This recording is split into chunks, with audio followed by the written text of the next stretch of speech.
یہ درندے پرندے کے طرح نہیں چھوڑ دیا، بلکہ ہمارے کامرانی کے لیے، ہمارے کامیابی کے لیے، ہمارے فلاح کے لیے اللہ تعالیٰ نے انبیاء اکرام صلی اللہ علیہ وسلم کو اس دار فانی کے اندر مبعوث فرمایا۔ انہی میں سے آخری نبی، آخری لیڈر حضرت محمد صلی اللہ علیہ وسلم، ان پر کروڑوں کروڑ درود سلام نازل ہو۔ اللہم صلی علیہ، اللہم بارک علیہ۔ معزز سامعین، آج کے اس جمعہ خطبہ میں میرا موضوع سخن ہے رمضان کی اہمیت اور اس کی فرضیت۔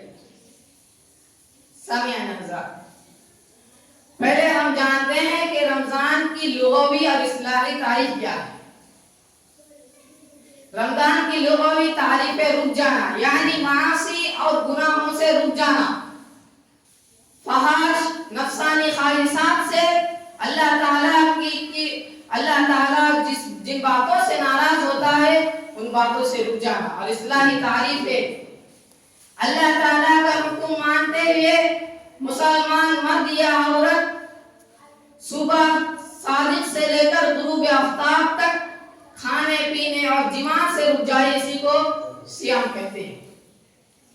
یہ صیام شعبان کے مہینے میں فرض ہوا ہے۔ اس صیام کو فرض کرنے کا مقصد، اس صیام کو انسان کو دینے کا مقصد، انسان پر واجب کرنے کا مقصد صرف اللہ تعالیٰ کا ایک قربت حاصل کرنا ہے، اللہ تعالیٰ کی رضامندی کو پا جانا ہے، اللہ تعالیٰ کی رحمت کو پا جانا ہے۔ اللہ تعالیٰ فرماتا ہے یا ایھا الذین آمنوا کتب علیکم الصیام کما کتب علی الذین من قبلکم لعلکم تتقون۔ اسی آیت سے پتہ چلتا ہے کہ اللہ تعالیٰ نے صیام کو تقوی اختیار کرنے کے لیے، اللہ تعالیٰ سے پرہیزگاری کے لیے اس صیام کو اللہ تعالیٰ نے فرض کیا ہے۔ سامعین حضرات، یہ صیام اللہ تعالیٰ نے اپنے بندوں پر فرض کیا ہے تاکہ بندے اس سے تقوی اختیار کر لے۔ لیکن ہم انسان روزے تو رکھتے ہیں بٹ نماز نہیں پڑھتے ہیں۔ روزہ رکھتے ہیں، روزہ کے جو ارکان ہے شروط ہے اس کے پورا نہیں کرتے ہیں، تو کیسے ہمارے روزہ اللہ تعالیٰ کے یہاں قابل قبول ہو جائے؟ سامعین حضرات، اس روزہ کے بہت سارے خصوصیات ہیں۔ اس روزہ کو اگر ہم ادا کرتے ہیں، اس روزہ کو اگر اس کے شروط کے ساتھ، اس کے ارکان کے ساتھ، اس کے واجبات کے ساتھ ہم اگر اس کو ادا کرتے ہیں تو پھر بہت بڑی خوشخبری ہے۔ اور اگر اس کو ہم اس کے شروط کے ساتھ، اس کے ارکان کے ساتھ ادا نہیں کرتے ہیں تو اللہ تعالیٰ نے وعید بھی سنائی ہے اور نبی کریم صلی اللہ علیہ وسلم نے وعید سنائی ہے۔ اس روزہ کے خصوصیات میں سے خصوصیات یہ ہے کہ اس روزہ کے مہینے میں اللہ تعالیٰ جنت کے دروازوں کو کھول دیتا ہے اور جہنم کے دروازوں کو بند کر دیتا ہے اور شیطان کو جکڑ دیتا ہے۔ لیکن پھر بھی ہمارے معاشرہ کے اندر دیکھیں گے کہ آپ لوگ سوچیں گے کہ شیطان کو جکڑ دیے جاتے ہیں، لیکن انسان کے اندر سے وہ معاشی، وہ برائی، وہ نفسانی خواہشات نہیں آتے ہیں، کیونکہ شیطان نے 11 مہینہ انسان کے ساتھ ایسے نفسانی خواہشات کام کراتے رہے اور اپنے محنت میں لگے رہے۔ وہی محنت کا پھل ہے کہ 11 مہینے کے بعد رمضان میں بھی وہی کام، وہی نفسانی خواہشات، وہی معاشی، وہی گناہیں، وہی غلطیاں کرتے رہتے ہیں۔ نبی کریم صلی اللہ علیہ وسلم فرماتا ہے اذا دخل رمضان فتحت ابواب السماء وغلقت ابواب جہنم وسلسلت الشیاطین۔ جب رمضان داخل ہوتا ہے، جب رمضان داخل ہوتا ہے تو اللہ تعالیٰ جنت کے دروازوں کو کھول دیتا ہے اور جہنم کے دروازوں کو بند کر دیتا ہے اور شیطان کو زنجیروں سے جکڑ دیتا ہے اور شیطان اور برے جن کو، یعنی خبیث جن کو زنجیر سے جکڑ دیتا ہے۔ اسی طرح روزہ قیامت کا دن انسان کے لیے سفارش کا باعث بن جائے گا۔ روزہ انسان کے لیے سفارش کرے گا، روزہ کہے گا کہ اللہ تعالیٰ اس بندے کو میں نے اس کے نفسانی خواہشات سے، اس کو کھانے پینے سے، اس کے من چاہ چاہت کھانے پینے سے ہم نے اس کو روکے رکھا، یا اللہ تو اس کو شفا عطا کر۔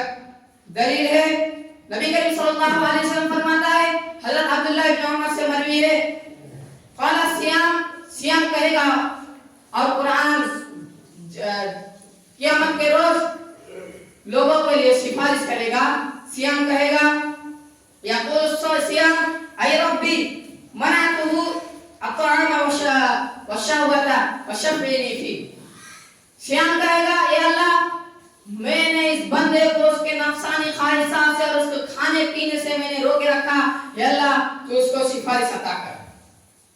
روزے سامعین حضرات، اگر ہم روزے رکھتے ہیں تو بے پناہ اس کے اجر، بے حساب اجر اللہ تعالیٰ نے بے حساب اجر دیا۔ اس حدیث سے آپ پتہ لگا سکتے ہیں کہ حضرت ابو ہریرہ رضی اللہ عنہ سے نبی کے رسول صلی اللہ علیہ وسلم فرماتا ہے، یہ حدیث قدسی ہے، قال اللہ عز وجل كل عمل ابن آدم له إلا الصيام فإنه لي وأنا أجزي به والصيام جنة فإذا كان يوم صوم أحدكم فلا يرفث يومئذ ولا يسخب فإنه سابه أحد أو قتله فليقل إني امرؤ صائم والذي نفس محمد بيده لخلق فم الصائم أطيب عند الله يوم القيامة، یعنی کل عمل ابن آدم له، بنی آدم کے ہر عمل اس کے لیے ہے، لیکن روزہ ایک روزہ ہے میرے لیے ہے اور میں ہی اس کا اجر دوں گا، اور میں اس کا اجر دوں گا۔ اسی لیے کوئی آدمی جب کسی دن روزہ رکھے تو اسے چاہیے کہ وہ غلط سلط نہ بکے، لغو بات نہ کرے، نفسانی خواہشات سے روکے رکھے، لیکن دوسرا آدمی اگر کوئی اسے گالی دیتا ہو یا اگر کوئی اسے قتل کرتا ہو تو اسے کہنا چاہیے کہ میں روزے دار ہوں، مجھے ایسا نہ کرنا۔ فَإِنَّ أَصْحَابَهُ قَالُوا فَلَيَقُلْ إِنِّي امْرُؤٌ صَائِمٌ وَالَّذِي نَفْسِي بِيَدِهِ مُحَمَّدٌ لَخَلُقٌ فَمِ الصَّائِمِ أَطْيَبُ عِندَ اللَّهِ يَوْمَ الْقِيَامَةِ مِنْ رِيحِ الْمِسْكِ۔ اس کا مطلب ہے یعنی قیامت کے روز روزے دار کے منہ سے جو خوشبو نکلتا ہے، ریح مسک، قیامت کے روز ریح مسک یعنی مسک جو عطر ہے اس سے بھی زیادہ اللہ تعالیٰ کے نزدیک پسندیدہ ہے۔ اسی طرح روزے دار دو چیزوں سے روزے دار کو خوشی ہوتی ہے، فرحتان افرحهما افطر فرح بفطره اذا لقي ربه فرح بصومه، جب افطار کرتا ہے تب اسے خوشی ہوتی ہے کہ اس نے پورا دن بغیر کوئی کسی چیز کو کھا کر اس نے پورا دن گزارا، تو افطار کے وقت جب وہ افطار کرتا ہے تو اسے بہت خوشی ہوتی ہے۔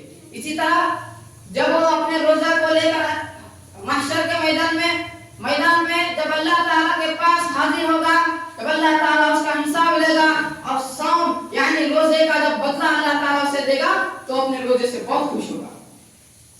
اسی طرح روزے دار کے لیے اللہ تعالیٰ نے ایک خاص باب یعنی ایک خاص دروازہ جنت میں تیار کر رکھا ہے۔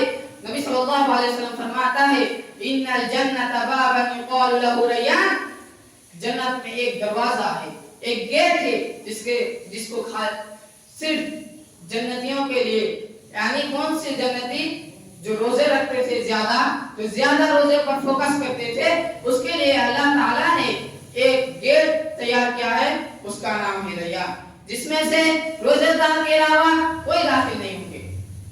اسی طرح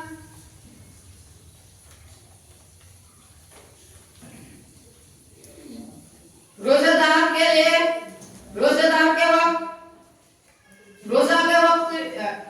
یعنی روزہ افطار کرنے کے وقت اللہ تعالیٰ جہنمیوں کو اپنے جہنم سے نجات دیتا ہے، جیسے کہ اللہ تعالیٰ فرماتا ہے ان للہ عند کل فطر متقا وذلك فی کل لیلہ، بے شک اللہ تعالیٰ جہنمیوں کو جہنم سے نجات دیتا ہے، جہنمیوں کو جہنم سے نکالتا ہے، جہنمیوں کو جہنم سے نجات دیتا ہے کچھ دیر کے لیے، اور وہ افطاری کا وقت ہے۔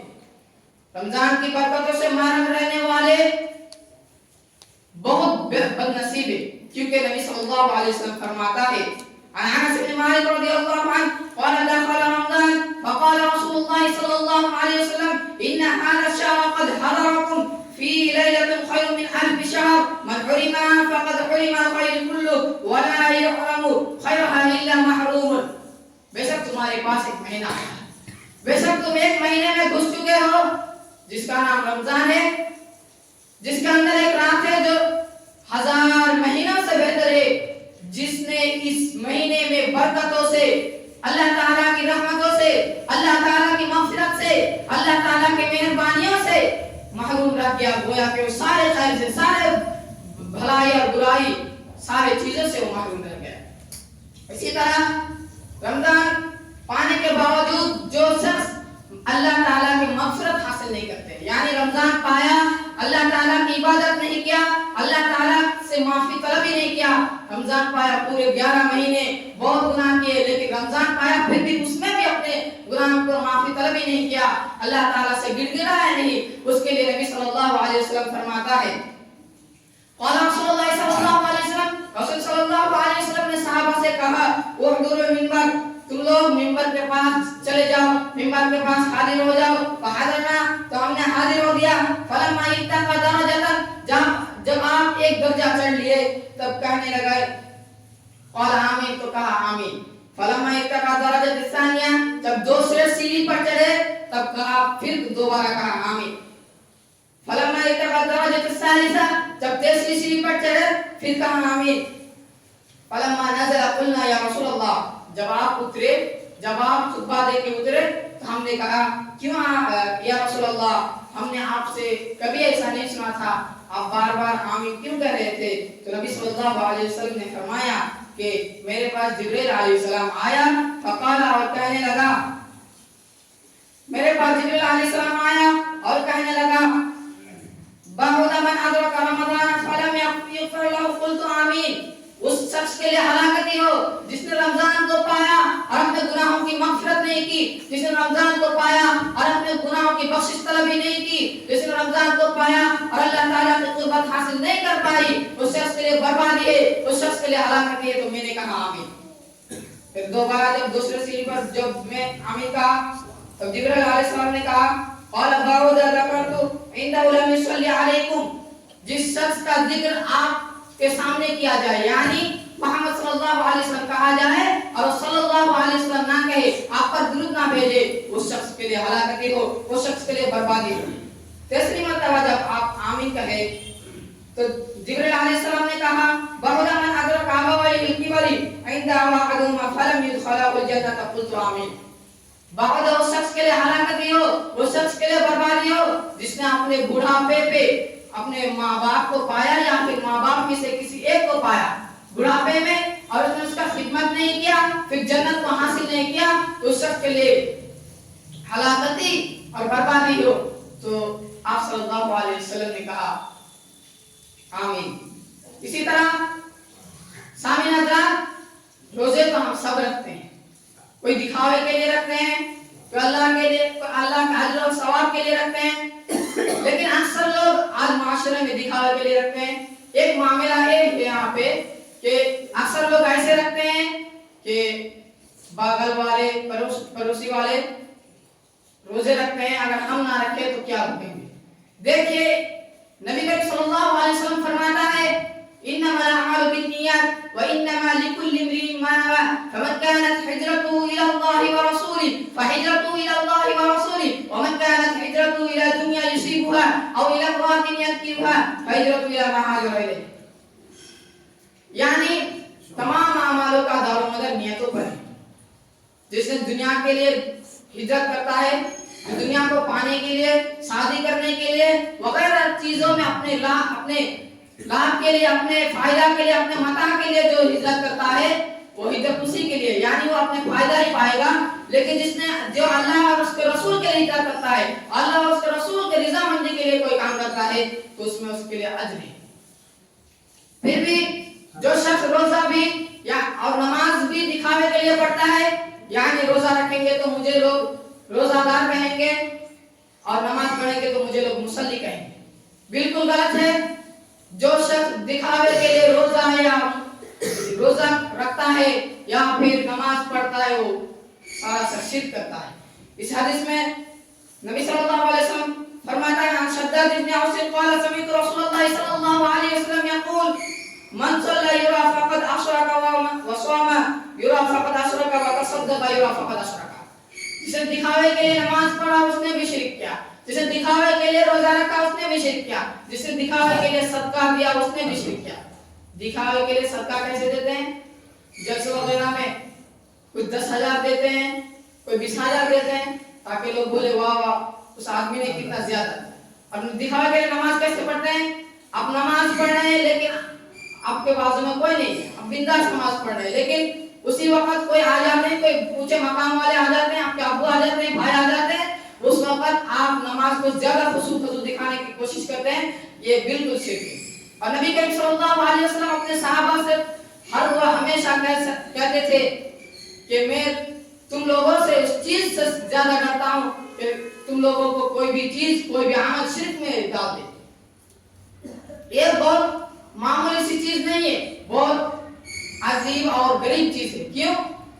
جو عبادت انسان کو اپنے رب سے قربت حاصل کرا دیتا ہے، جو عبادت اپنے رب سے تقرب حاصل کرا دیتا ہے، وہی عبادت ہمیشہ کے لیے جہنم میں بھی ڈال دیتا ہے۔ جو عبادت کو اللہ تعالیٰ کے لیے، وہی عبادت کو یعنی صیام کو اللہ تعالیٰ کے لیے کرتا ہے، وہی عبادت اس کے لیے جنت میں ڈھال بن جاتا ہے، اس کے لیے گناہ سے اس کو روک دیتا ہے اور جنت میں اس کو ڈال دیتا ہے۔ لیکن وہی عبادت جب دکھاوے کے لیے کرتا ہے تو اس کو ہمیشہ کے لیے جہنم میں ڈال دیتا ہے۔ اسی طرح سحری میں کھانے میں برکت ہے۔ نبی صلی اللہ علیہ وسلم فرماتا ہے تسحروا فإن في السحور برکہ، سحری کیجئے، سحری کھائیے کیونکہ سحری میں برکت ہے۔ رمضان المبارک میں سحری کے لیے آذان دینا سنت ہے، یعنی اس سے مراد ہے کہ یعنی جب عورتیں سحری پکاتی ہے، کھانا پکاتی ہے، سحری کے لیے جب کھانا پکاتی ہے تو اس وقت اس کو جگانے کے لیے، خاص عورتوں کے لیے جگانے کے لیے اس وقت آذان دینا سنت ہے۔ حدیث ہے عائشہ رضی اللہ عنہا ان بلال كان يؤذن بليل فقال رسول الله صلى الله عليه وسلم كلوا واشربوا حتى يؤذن ابن مكتوم فإنه لا يؤذن حتى يطلع الفجر۔ اس حدیث سے پتہ چلتا ہے کہ ابن مکتوم یعنی فجر کے اذان ابن مکتوم دیتے تھے اور سحری کے لیے جگانے کے اذان حضرت بلال رضی اللہ عنہ دیتے تھے۔ اسی لیے سحری میں جگانے کے لیے، عورتوں کو سحری میں جگانے کے لیے، کھانا پکانے کے لیے اذان دینا سنت ہے۔ اسی طرح سحری کھاتے وقت اگر اذان دے دے، یعنی سحری کھا رہے ہیں اور اسی وقت اگر اذان دے دے تو بہت سارے لوگ سحری چھوڑ دیتے ہیں۔ اس کے لیے حدیث ہے نبی صلی اللہ علیہ وسلم نے فرمایا اذا سمع احدكم النداء ولنا على يده فلا يضعه حتى يقضي حاجته منه۔ تم میں سے کوئی شخص جب آذان سنے اور برتن یعنی پلیٹ وغیرہ، چاول وغیرہ اگر اس کے ہاتھ میں ہو تو اس کو نہ رکھے یہاں تک کہ اس کو کھا جائے، پورا کھا جائے، اس وقت تک وہ رک سکتا ہے۔ آذان دے دے پھر بھی وہ پورا مکمل کھا لے، پھر بھی اس کو جلدی جلدی کرنا چاہیے۔ اسی طرح صلاۃ التراویح، جو شخص تراویح کی نماز پڑھتا ہے، نبی صلی اللہ علیہ وسلم نے فرمایا کہ اللہ تعالیٰ اس کے پچھلے پورے چھوٹے چھوٹے صغیرہ گناہوں کو معاف کر دیتے ہیں۔ نبی صلی اللہ علیہ وسلم نے فرمایا من قام رمضان ایمانا واحتسابا غفر له ما تقدم من ذنبه، جو شخص ایمان کے حالت میں ثواب کے نیت سے رمضان کے دن میں قیام کرتا ہے یعنی تراویح کی نماز پڑھتا ہے تو اس کے پچھلے گناہ معاف کر دیے جاتے ہیں۔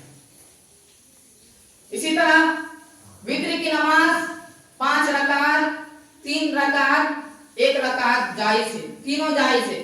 جیسے کہ نبی صلی اللہ علیہ وسلم فرماتا ہے الوتر حق علی کل مسلم فمن احب ان یوتر بخمس فلیفعل۔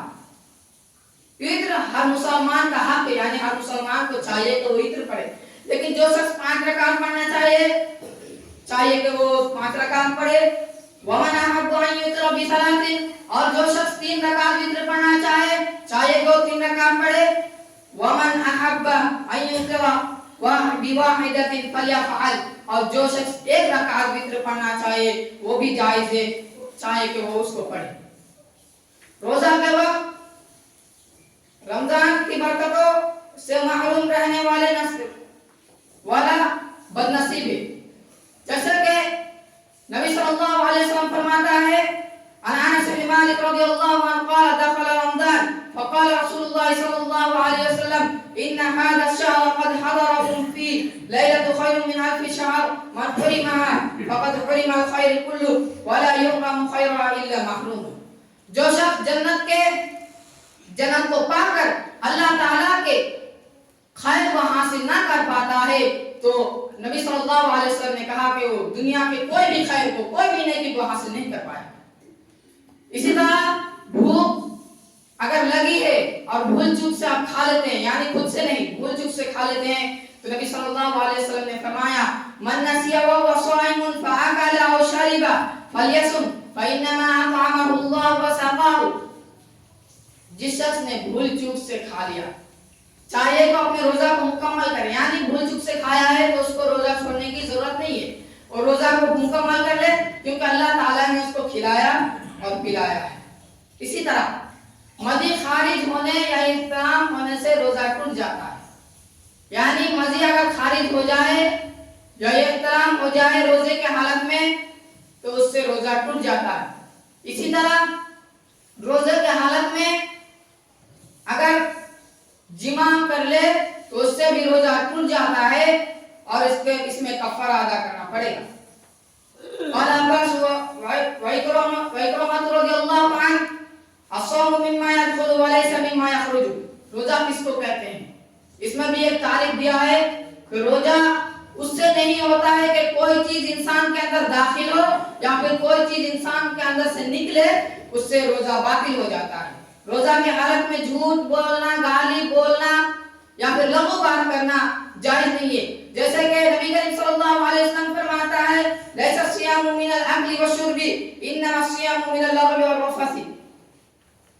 اس حدیث میں بولنا چاہ رہا ہے کہ روزہ خالی کھانے سے اور پینے سے مدی خارج ہونے سے جمع کرنے سے ان ساری چیزوں سے نہیں باطل ہوتی ہے بلکہ اگر روزہ کے حالت میں اب لغو بات کرتے ہیں جھوٹی بات کرتے ہیں غیبت کرتے ہیں چغلخوری کرتے ہیں ان سارے چیزوں سے بھی روزہ ٹوٹتی نہیں ہے مگر مکروہ ہو جاتی ہے. اسی طرح روزہ کن کن چیزوں سے ٹوٹتی ہے روزہ جمع کرنے سے ٹوٹ جاتی ہے یعنی روزے کے حالت میں آپ جمع نہیں کر سکتے ہیں لیکن اگر رات میں اگر آپ جمع کریں تو اس سے آپ کو روزہ نہیں ٹوٹے گی اس سے کفارہ ادا نہیں کرنا پڑے گا لیکن نہ کرنا بہتر ہے. اسی طرح حیض کی حالت میں اگر انسان کو حائضہ ہو جائے کوئی عورت حائضہ ہو جائے روزے کی حالت میں تو اس سے بھی روزہ ٹوٹ جاتی ہے. چاہیے کہ اس روزے کو دوسرے ایام میں کر لے جیسے کہ اللہ تعالیٰ فرماتا ہے وَحِلَّ لَكُمْ لَيْلَةَ الصِّيَامِ الرَّفَثُ إِلَىٰ نِسَائِكُمْ هُنَّ لِبَاسٌ لَكُمْ وَأَنْتُمْ لِبَاسٌ لَهُنَّ عَلِمَ اللَّهُ أَنَّكُمْ كُنتُمْ تَخْتَانُونَ أَنفُسَكُمْ فَتَابَ عَلَيْكُمْ وَعَفَا عَنكُمْ فَالْآنَ بَاشِرُوهُنَّ وَابْتَغُوا مَا كَتَبَ اللَّهُ لَكُمْ وَكُلُوا وَاشْرَبُوا حَتَّىٰ يَتَبَيَّنَ لَكُمُ الْخَيْطُ الْأَبْيَضُ مِنَ الْخَيْطِ الْأَسْوَدِ مِنَ الْفَجْرِ ثُمَّ أَتِمُّوا الصِّيَامَ إِلَى اللَّيْلِ وَلَا تُبَاشِرُوهُنَّ وَأَنْتُمْ عَاكِفُونَ فِي الْمَسَاجِدِ تِلْكَ حُدُودُ اللَّهِ فَلَا تَقْرَبُوهَا كَذَلِكَ يُبَيِّنُ اللَّهُ آيَاتِهِ لِلنَّاسِ لَعَلَّهُمْ يَتَّقُونَ. وَحِلَّ لَكُمْ لَيْلَةَ الصِّيَامِ الرَّفَثُ إِلَىٰ نِسَائِكُمْ. تمہارے لیے ایک رات کو حلال کیا گیا ہے جس میں تم اپنے عورتوں سے مل سکتے ہو. وَحِلَّ لَكُمْ لَيْلَةَ الصِّيَامِ الرَّفَثُ إِلَىٰ نِسَائِكُمْ هُنَّ لِبَاسٌ لَكُمْ وَأَنْتُمْ لِبَاسٌ لَهُنَّ. وہ سب عورتیں تمہارے لباس ہے وَأَنْتُمْ لِبَاسٌ لَهُنَّ اور تم بھی ان کے لباس ہو. فَالْآنَ بَاشِرُوهُنَّ وَابْتَغُوا مَا كَتَبَ اللَّهُ لَكُمْ. تو تم ابھی اس سے مباشرت کر سکتے ہو.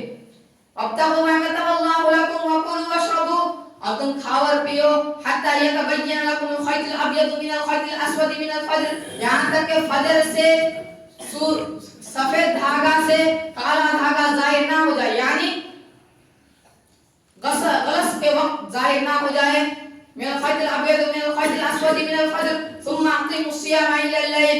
پھر تم رات تک روزہ کو پورا کرو. ولا تباشرون وانتم عاكفون في المساجد اور تم اگر یہ اعتکاف کیے ہو تو اس وقت اپنے عورتوں سے مباشرت نہ کرو.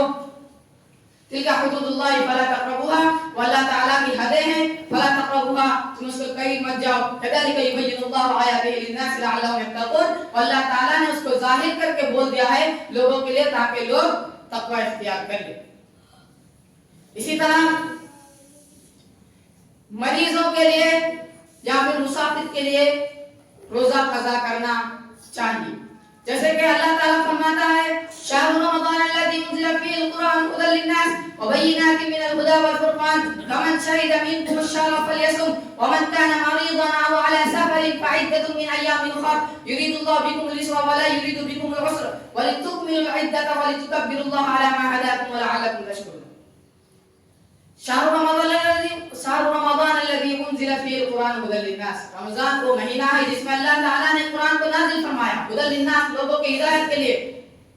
وبينات من الهدى والفرقان اور اس میں ہدى والفرقان اس میں ساری باتوں کو ظاہر کر دیا گیا ہے. فمن شهد منكم الشهر فليصم جو سب تم میں سے رمضان کو پائے چاہیے وہ روزہ رکھے. ومن كان مريضا او على سفر ومن كان مريضا اور جو شخص بیمار ہو جائے یا پھر مسافر یا پھر سفر کرے. ومن كان مريضا او على سفر فعدة من ايام اخر چاہیے کو اپنے روزوں کو دوسرے دنوں میں مکمل کرے. تو ایک حدیث میں آتا ہے کہ شعبان کے دنوں میں شعبان کے مہینے میں مکمل کرنا زیادہ بہتر ہے. فعدة من ايام اخر يريد الله بكم اليسر ولا يريد بكم العسر اللہ تعالیٰ تمہارے لیے آسانی کرتا ہے تمہارے لیے مشکل نہیں کرتا ہے. وَلْتُكْمِلُوا الْعِدَّةَ وَلِتُكَبِّرُوا اللَّهَ عَلَى مَا هَدَاكُمْ چاہیے کہ تم اس کی عدت کو مکمل کرو عَلَى مَا هَدَاكُمْ وَلَعَلَّكُمْ تَشْكُرُونَ. وَلِتُكَبِّرُوا اللَّهَ عَلَى مَا هَدَاكُمْ وَلَعَلَّكُمْ تَشْكُرُونَ اور تم اللہ تعالیٰ کے تکبیر بیان کرو کیونکہ اللہ تعالیٰ نے جو تمہیں ہدایت دیا ہے جو تمہیں نعمت دیا ہے جو تم سے مہربانی کیا ہے. وَلَعَلَّكُمْ تَشْكُرُونَ اسی وجہ سے شاید کہ تم شکر کرنے والا بن جاؤ. آخر میں اللہ تعالیٰ سے دعا ہے کہ اللہ تعالیٰ ہم سبوں کو رمضان کے مہینے میں زیادہ سے زیادہ نیک اعمال کرنے کی توفیق دے اور جتنے دن بچا ہے یعنی 2-3 دن جتنا دن بچا ہے اللہ تعالیٰ ہمیں حیات سے رکھے اور رمضان تک پہنچائے.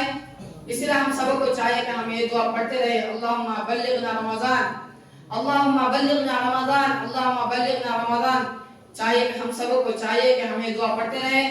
اللہ تعالیٰ ہم سبوں کو رمضان میں صحیح سے عبادت کر کے اللہ تعالیٰ کے تقرب حاصل کرنے کا توفیق عطا فرما. آمین. وآخر دعوانا ان الحمدللہ رب العالمین.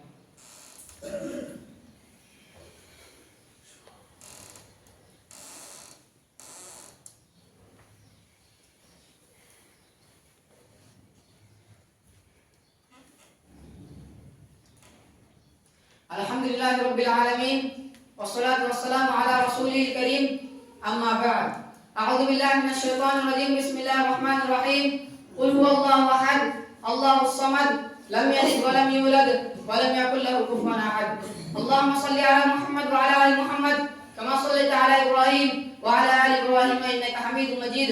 اللهم بارك على محمد وعلى آل محمد كما باركت على إبراهيم وعلى آل إبراهيم إنك حميد مجيد. سبحان ربك رب العزة عما يصفون وسلام على المرسلين والحمد لله رب العالمين. وأقيموا الصلاة.